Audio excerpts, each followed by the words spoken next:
debemos decir claramente que hay poco en las conclusiones de García Hamilton que ni la derecha ni la izquierda puede retar. Es básicamente correcto lo que él dice.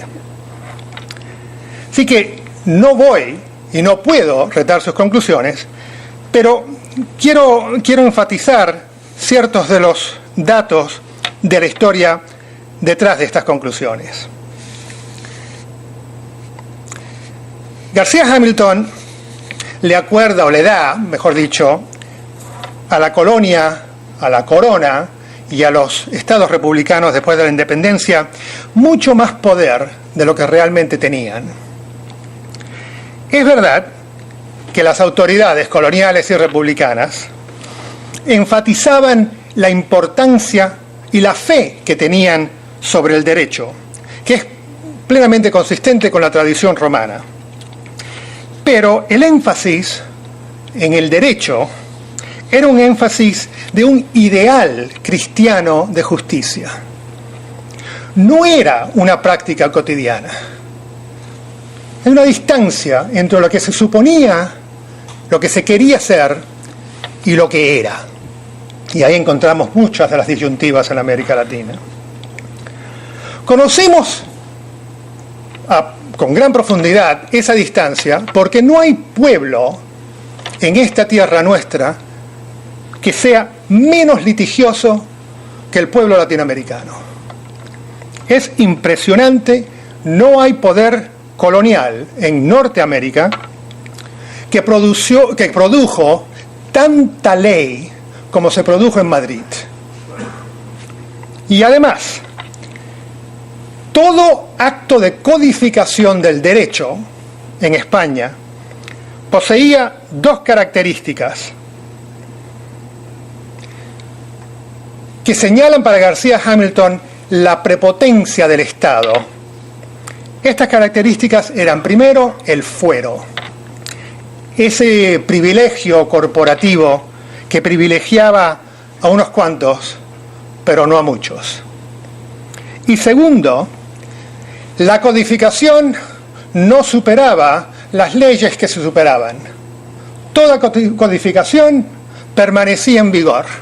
Y por lo tanto el litigio tan constante que se ve en la América Latina colonial y republicana está basado en que uno siempre puede encontrar alguna ley, aunque haya sido codificada ya y retirada, alguna ley sobre la cual aportar y basar el derecho del pleito.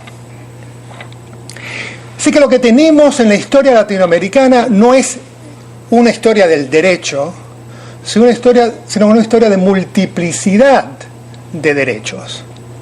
Derechos para varios, derechos para unos cuantos, en principio derechos para todos.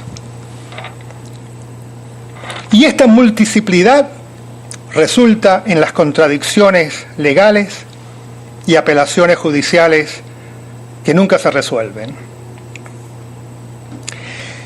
Preferimos esta multiplicidad de leyes, porque para ella se necesita tener una corona, o un dictador, o un presidente, que pueda solventar los pleitos. Imagínense algún mundo en que no hay corona, o no hay dictador, para bien o para mal. Lo que tendríamos sería una anarquía judicial. Podemos protestar toda la autoridad y el autoritarismo de la corona y del dictador, pero está basado en un derecho que es una mezclanza, una multiplicidad de leyes que nunca se resuelven consensualmente. Y por eso es que si enfocamos nuestra historia en la historia de las cortes durante la época colonial, podemos ver, y en el siglo XIX, podemos ver cómo se resuelven los conflictos que son tan perennes en América Latina. Vamos a la formación de estados en el siglo XIX. Y noten que, con la excepción de Juan Domingo, por alguna razón García Hamilton enfoca el siglo XIX. que está bien hecho por dos razones. Primero, porque ese es el campo de investigación mío y por lo tanto tiene que tener razón García Hamilton también.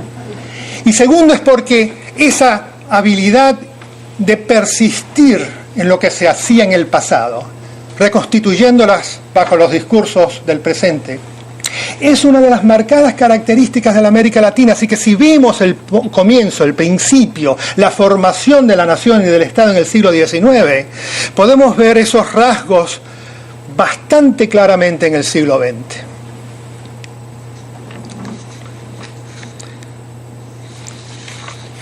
Comencemos con el concepto de que los conflictos en el siglo XIX, que en la Argentina rompieron con cualquier ideal de una unión temprana, que fue lo que los revolucionarios de 1810 esperaban que ocurriera, rompieron con el concepto bolivariano de una unión hispanoamericana.